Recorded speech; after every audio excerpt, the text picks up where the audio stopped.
record of these proceedings. To grant a variance requires a concurrent vote of 4/5 of the members of the board. To reverse or modify the determination of an administrative official requires a majority vote of the board. Evidence submitted to the board for review becomes part of the record. Appeals of board decisions are to Superior Court and are based on the record. Appeals must be filed within 30 days of the date of the filing of the board's order in the planning division. A hearing before the board is conducted in accordance with its rules of procedure. Those who want to testify in a case are sworn as witnesses. The chairperson recognizes those who want to testify or their attorneys for presentation of evidence during the hearing. To ensure that all testimony is properly recorded, please address the board, state your name and address, and speak clearly. Conflict of interest statement. The Board of Adjustment is a quasi-judicial body. Therefore, the parties to this case are entitled to an impartial board. A board member may not participate in this hearing if he or she has a fixed opinion about the matter, a financial interest in the outcome of the matter, or a close relationship with a person affected by the outcome of the matter. This hearing is an evidentiary hearing. Therefore, the board's decision must be made based on the evidence presented at the hearing, and any ex parte evidence given to board members prior to the hearing must be disclosed and cannot be considered. If any board member has any known biases, conflicts of interest, or has received any ex parte communications, please disclose them now.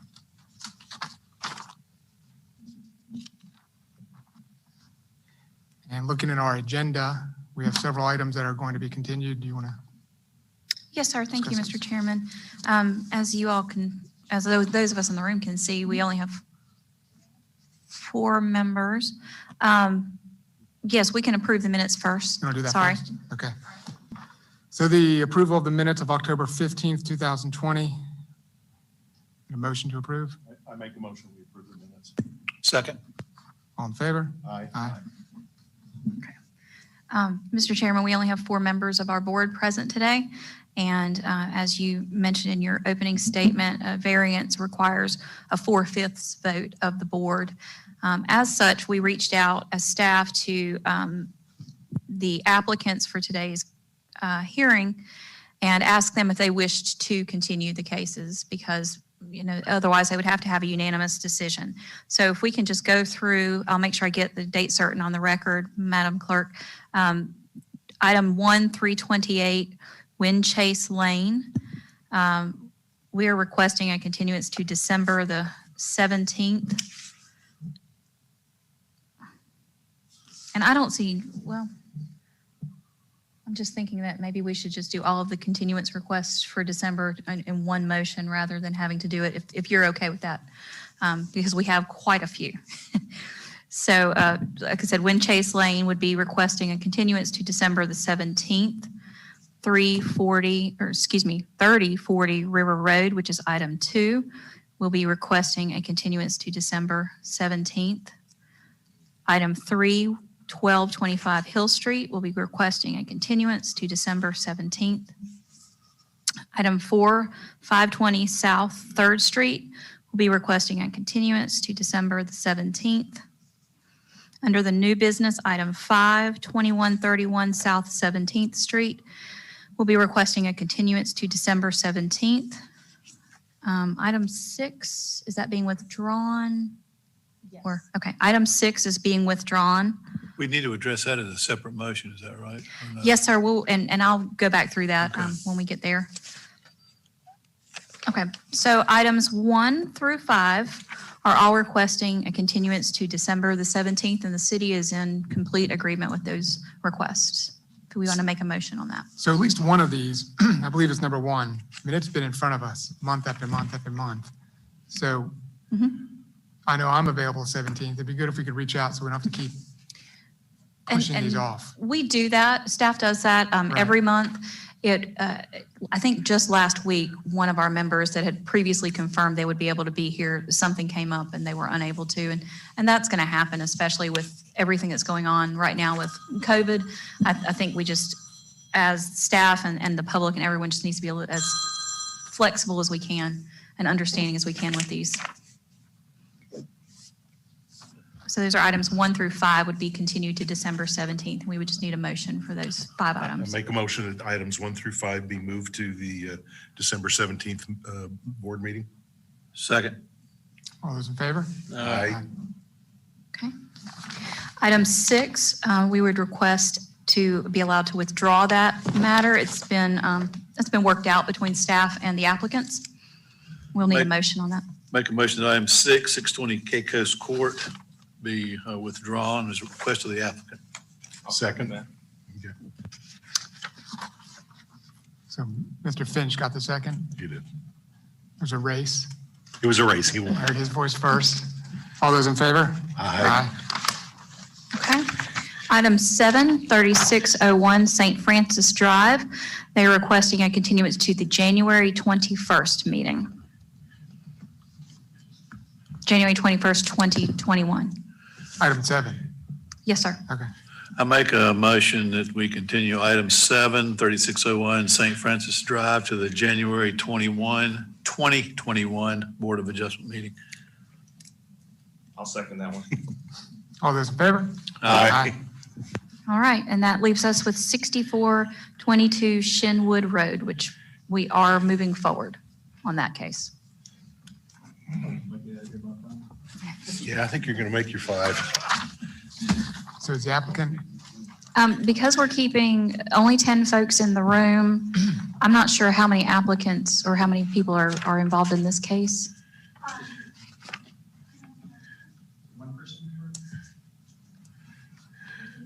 If there's only one person, we can bring them in the room. That would put us at our 10-person limit, and then we'll need to swear in the witnesses before they start the hearing. Can other people just stand in the doorway and yell?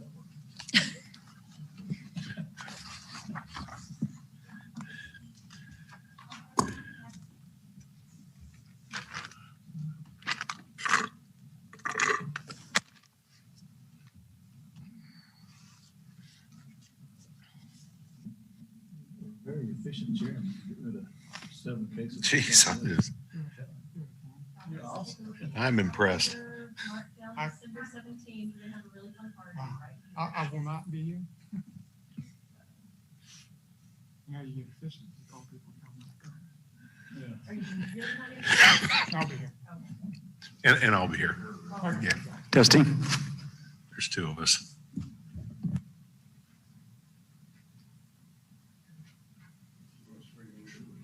Raise your right hand. Do you affirm that the testimony you're about to give is the truth, the whole truth, and nothing but the truth?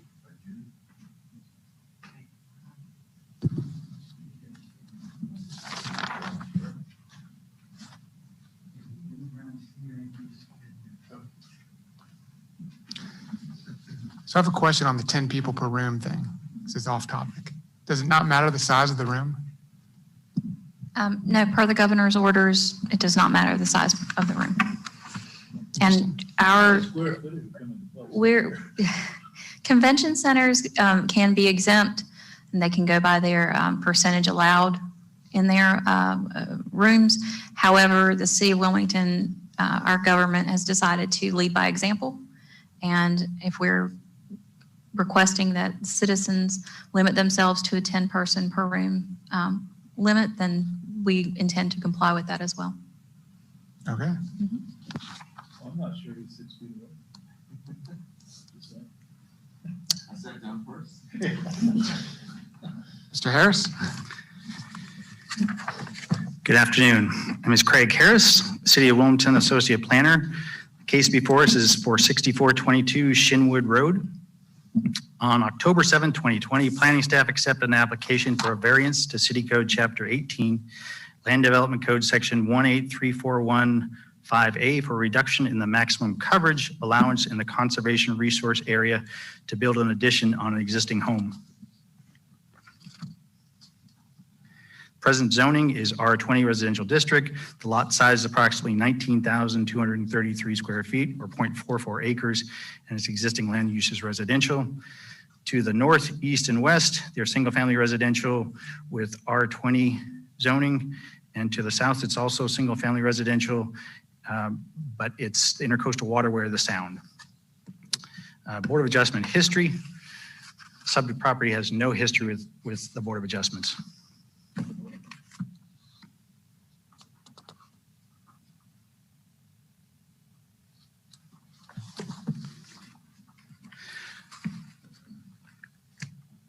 The principal structure, a single-family residence, was built in 1985 per New Hanover County tax records.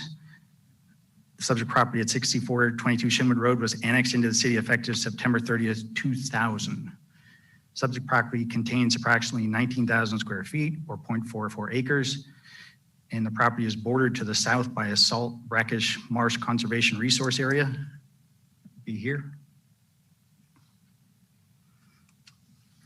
Property is located in the AE flood zone with a base flood elevation of 14 feet per FEMA flood map 37203-15600K effective August 28, 2018. City Code Section 18341H requires the new residential construction maintain a 75-foot setback from salt brackish marsh conservation resource area, but allows some encroachment subject to additional stormwater controls. Encroachments allowed pursuant to City Code Section 18-3415A may encroach up to 1/2 the required conservation resource setback, 37.5 feet in this case, and 25% of the conservation resource setback exclusive of the R20 building setbacks. The total conservation resource area at this property is 3,627 square feet, and the existing coverage of that area is 1,869 square feet, or 51%. 25% is allowed. The applicant is proposing to remove the existing deck and stairs at approximately 95 square feet and construct an addition to the side and rear of the house at 526 square feet for a net increase of 431 square feet. The proposed coverage area of the conservation resource with the addition will be 2,300 square feet or 63.4%. Pursuant to 18-3415B, any new expansion into the conservation resource setbacks area requires the applicant treat the stormwater from the existing encroachments as well as the new. This matter is set for hearing before the Board of Adjustments on November 19, 2020.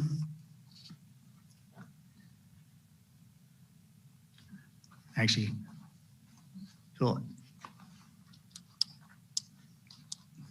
not sure how well this is, but it's in your packet. The applicant has noted in yellow the area that encompasses the conservation resource at this time. It has calculations to the side. His addition would take out the red, which is actually exceeding that 37.5-foot line, and have the addition of the green area there. Findings of facts. The Board of Adjustments in granting a variance shall find that the following 4 findings of fact required by North Carolina General Statute 160A-388 and City Code Chapter 18 Land Development Code Section 1829 powers and duties have been met by the applicant. Unnecessary hardship would result from the strict application of the ordinance. It shall not be necessary to demonstrate that in the absence of the variance, no reasonable use can be made of the property.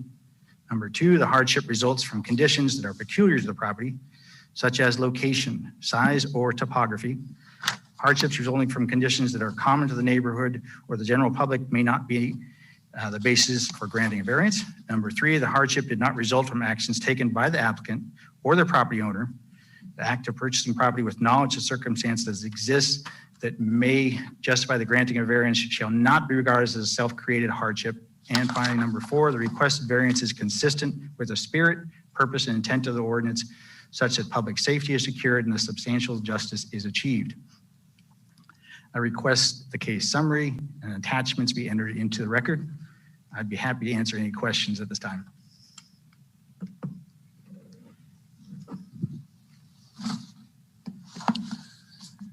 Greg, I just want to make sure I understand. If you go back to your, I guess it's the written page 3 of your package, where you list out your analysis and research.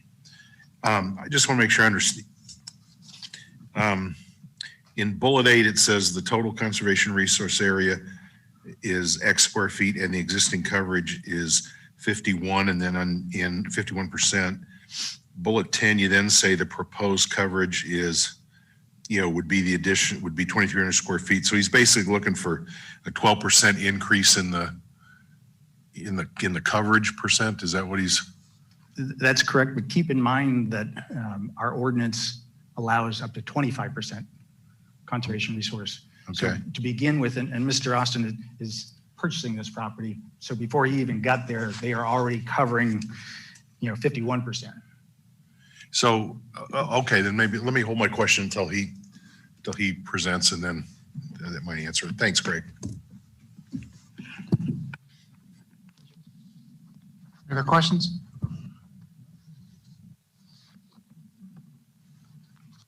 Mr. Austin?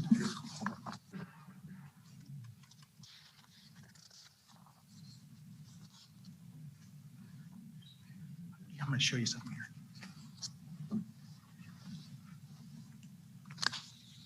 So this is your pointer. If you need to just look right here, and then this is forward and then back. That thing always gets me. That's your pointer. Yeah, I tried to wipe it on it down for you there. Great, thank you. Are you Mr. Austin? I am. Great. Good afternoon, members of the board. My name is Bernard Austin. I'm a registered North Carolina architect. And I've been practicing architecture for over 20 years, specializing in residential renovations and historic restoration work. My wife and I moved here in 2014 with our 4 children, and we currently reside at 6429 Shinwood Road, across the street from the subject property, which is going to become our future family home. Our intention is to expand the existing 2,278 square foot home by adding a 479 square foot first floor addition and a 364 square foot second floor addition to accommodate our family of 6. The existing house was built in 1985, and it's a modestly scaled wood frame Tidewater style home. Just see if I can, trying to go to a slide. It's going to, well, it's going to show you a photo. I think it's in your packet of the rear of the residence. Messed it up.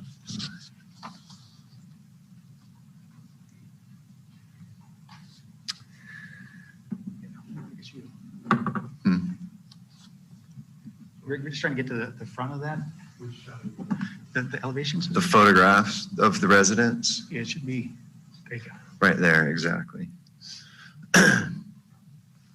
So this traditional coastal style wraparound porch, Tidewater style home, our proposal is basically extending the roof ridge line over about 11 feet and the bottom floor over. And it's really an extension of this 3-dormer rhythm with a 4th dormer. And so the new is very much similar to the existing. And part of that is because we actually fell in love with this house when we saw it. I like the small scale and the massing of it. And so, you know, our intent is to do a renovation that stays within the existing ridge line and respects, you know, that original style. The original siting of the house made the best use of the topography of the site. And as you can see from the survey, I'm scared to flip back and forth, but the Limwa line is actually towards the front of the property. And so the propensity for flood actually comes from the Shinwood Road side, not from the canal side. And so in '85, when they first built this house, they selected an area of the site that made most sense with the highest topography, and that's where they put the house. The conservation resource area setback line of 75 feet, which post-dates the house, actually cuts through the center of the house as it is today, and over 65% of the existing house is currently within the conservation resource area. So it becomes a challenging structure and a challenging site to do any work to because we're already so far into this zone. The proposed renovation respects the R20 property line setback requirements. It is well within the city's maximum lot coverage, and even the HOA's 20% lot coverage, we're under that as well. I mean, ultimately, we're looking at a little over a 3,000 square foot house when we're said and done. The existing structural layout of the home is an important consideration. It's a pylon home, And the existing direction of the primary framing members is also an important consideration in doing a renovation to a home like this. And the most feasible area on the site to expand the home is along the east side here, where the R20 zoning setbacks allow that amount of addition. The other thing I wanted to point out too is the relationship this house has to the canal, which is dredged every year. It's a bulkhead with grass right to the edge. And I understand the conservation resource area has criteria that apply, and this does fall under a saltwater brackish marsh zone. But I thought I would just highlight the fact that, the habitat is really a stark division between the lawn and the canal. We, over the course of a year and a half seeing this house on the market, we are very close friends with the former owners. And after every group would come in and walk through with their builders and realtors, the feedback was always that the only option to do is demolish it and start over from scratch and put this house where it needs to be given the constraints. So when Bob Schiffel came to me and said, look, the last offer fell through, you have one more shot at this. What do you want to do? And so I did a feasibility study on how we might expand it, because it's just not in our vocabulary to demolish something like this. It's just got great bones. It's got a great low country, modest scale to it. And we thought we could extend it and be out of the side yard setbacks and keep for the majority, the style the same. But unfortunately, we are in that CR area. And so I'm here before you requesting a variance for the increase in coverage. If you have any questions, I'm happy to answer. Before you ask any questions, I want to let you know that I have in my hand several neighbors' letters in support, if you wanted to read these and add them into the record. You said there's a homeowner association, so I'm assuming that you've already received homeowner association approval for the renovation and I've addition. been in conversation with them, and I do not have approval from them. But John Sawyer, the head of the HOA, is one of my neighbors, and he's seen this proposal. He's seen the drawings that I submitted to you, and he's weighed in. And I've arrived at this design after consulting with him already, just on their sensitivities and their regulations. So I do not have a formal approval, but I've vetted all of their restrictions, and I conform Okay. to Thanks. their guidelines. Ms. Huffman, can we accept these letters and pass them around? As an evidentiary hearing, we are required to put folks under oath before they testify and only consider substantial material relevant evidence. We don't have the background on these letters and emails, and no one's here to authenticate them. Sure. And, So were they emailed to the planning department? I'm not sure. Yes. They were emailed to them. Okay. I know some of the neighbors were just reluctant because of COVID of coming in. They didn't understand, they were just, Plus, we only allow 10 people in the room. that's true too. And, you're tasked with deciding if they meet the 4 findings of fact, not Sure. whether their Understand. proposal is popular or not. So, Is there any other questions for the applicant? So, Mr. Harris, so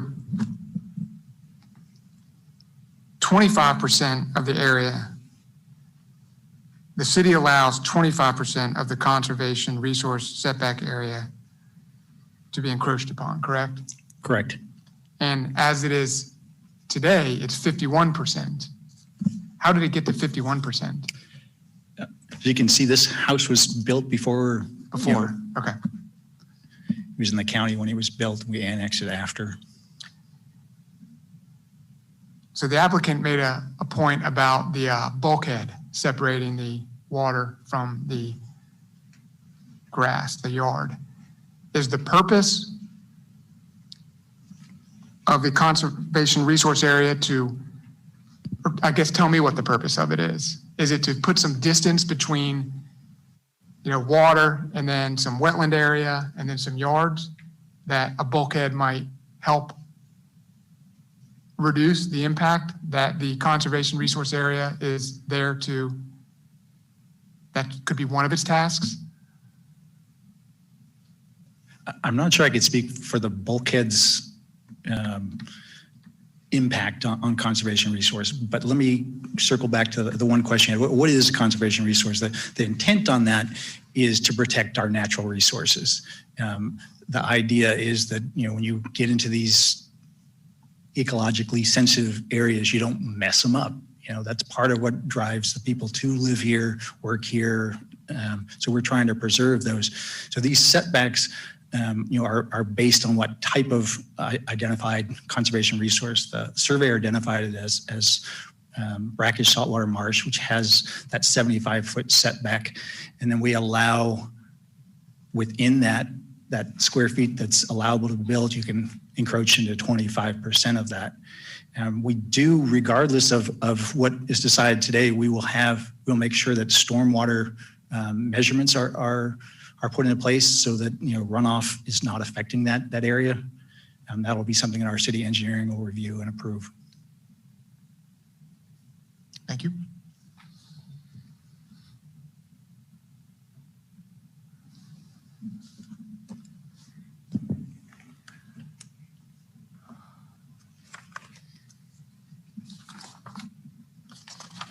So Mr. Austin, is that all from you? Well, Or we can ask questions, I guess, if any pop up. I mean, if there are any questions, I guess, if I could just make one more point and Sure. and maybe it's similar along the lines of your question. And I think, the interstitial zones between habitats is where a lot of the sensitivity occurs. And so when you have this graduation from water through an environment to then eventually a wooded area, that interstitial zone is highly sensitive. And I just think in this particular case, because of this particular site and the relationship that this, grass has to the water, is I feel like there's a very abrupt defining element of a bulkhead that I think, is a different situation than when we do have marshland and swampland and certain things that occur between full water and dry land. The intent of the conservation resource area, I think, is great. I believe in it wholeheartedly. And I think just when it comes to some site-specific conditions, I'm sure that's why we're here, and that's what the variance process is designed to account for. So, I just wanted to emphasize, that unique particular component of the site, as well as the topography of the site, which is the reason why the house is where it's at, which occurred, like I said before, the 75-foot setback regulation. But other than that, no. So I tend to think that the bulkhead probably has some impact on the purpose of this conservation resource area. Mm-hmm. But I'm not qualified. I'm not qualified to make a determination on that. I don't know if it does. Mm-hmm. And without any evidence or a professional civil engineer, whoever, someone who knows more than I do about this, I think I would have trouble saying that with the four findings of fact. Saying that this variance meets the four findings of fact. And I say that because we have, in the past, when we've only had 4 people here, we have suggested to the applicant sometimes that maybe they continue it until a full board is here. Mm-hmm. But based on what's presented and what I've heard, I don't have a reason I can't find a reason to read the 4 findings of fact and be able to grant the variance. Well, And to be successful today, you need 4 out of 4. right. And my fellow board members, they may could offer insight to the discussion that changes Yeah. my mind. But based on what we've heard so far, I wanted to give you that opportunity that has been presented to other applicants in the past when there has only been 4 members here. Right. No, I appreciate that. I think that's an important consideration for me. I think it's important too, to get some qualified determination of the bulkhead as a linear separation rather than the gradual separation, because, again, I'm not qualified to make that determination. It seems reasonable, as Chairman Morgan said, but, I think we need to have someone that's got expertise in that area to maybe shed a little more light on it, because it is hard to find the 4 findings of fact and grant a variance in this case as presented now. And there are other, there are other areas in the code that say, you can reduce a setback if you do this height-wise or this much landscaping or stuff like that, that we can look to in the code to not variances, because you don't need a variance if you meet those requirements. And there's nothing here in this code that I'm aware of that says a bulkhead reduces this area to so-and-so. So that's why I think we would probably need some information from someone who knows more than we do about the impact of the bulkhead. So you guys make a great point. So who specifically would, if Mr. Austin were to come back, okay, who or what specific type of person would we ask him to bring back, or ask the staff to whomever to get to answer those questions? Because those are valid questions. If I may just jump in here, I've worked with the conservation resource regulations a lot over the past couple of years, and most recently we did an update to them. There was significant discussion about bulkheads at that time. We actually wrote into the code a process where people could put in a bulkhead with a variance. We've not yet had anyone take that opportunity or do that, but this development pattern with the bulkhead right at the water line is not allowable under current code, because a bulkhead doesn't offer the same level of filtration as a natural marsh buffer would. And so having increased impervious and increased development closer to the resource with a less effective buffer in place is not a desirable development pattern for our conservation resources. So if that were true, then the professional would come up to us and say, the bulkhead does not help the situation. Where we were just anticipating that, he would say, yeah, the bulkhead can serve as a reason to shorten that, reduce that area, where it might be the opposite. So that just confirms that I don't know enough. So I have to resort to what's written. Yeah, and I think you guys raised great points, and I'd like to revisit and talk to some environmental engineers and other people that are involved with projects like this, and just, see what kind of information I can gather about that. And in that process, if there's communication with the planning department, and that can only be a good thing. Yeah, for sure. So I guess I'd request then a continuance to give me some time to work on that. Mr. Austin, do you think you would need December or farther out? No, December would be fine. December? Yeah. Okay, so that would be a continuance request to December 17th. Okay. Do we need a motion? Yes, sir. Based on the request of the applicant, I make a motion that we continue item 86422 Shenwood Road to the December 17, 2020 Board of Adjustment meeting. Second. All in favor? Aye. Unanimous. Thank you. Thank you, sir.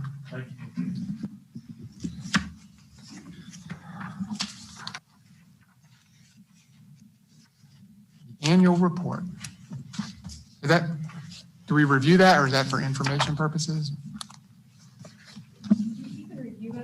You can review it, and if you note any errors, then certainly we'd like to be made aware of that. But this is a report that we provide to the city clerk annually. So on item 4, on page 2, it says case type, variances, 34. 12 granted, 0 denied. Are we a pushover? You were. I think that was, I think that We were was, a I think that was before I was appointed as a full member and I was still an That must be alternate. it, that must be it. You should put an asterisk here for that. What, I'm looking.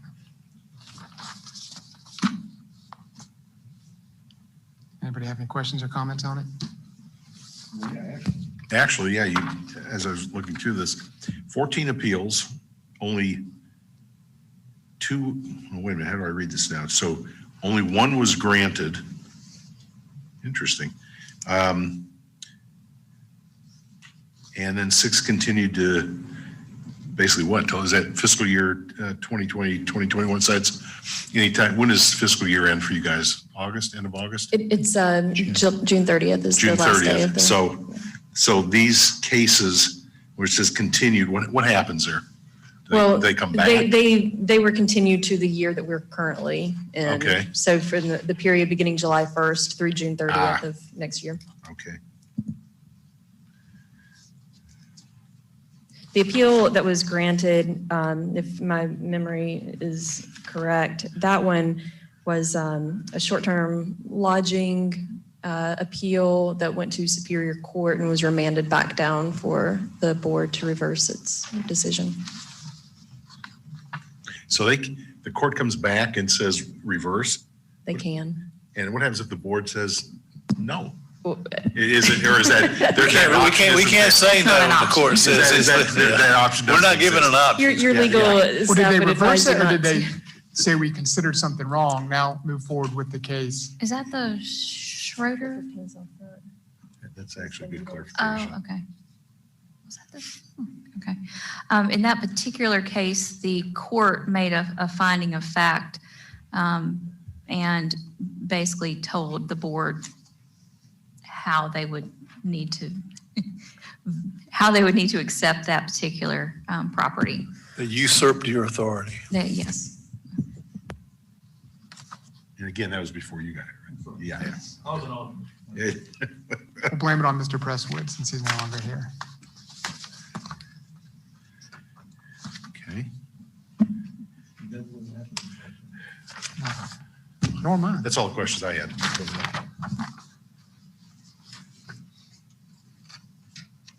Do we need a motion to accept the calendar, or do we just take it as it is, as Just presented? gonna take it as it is. Sounds good. Is that it? Any other items? All right. Meeting adjourned. Yeah, thank you. I was gonna say, we have exactly right. I've tried that, although I'll get you back and everything else.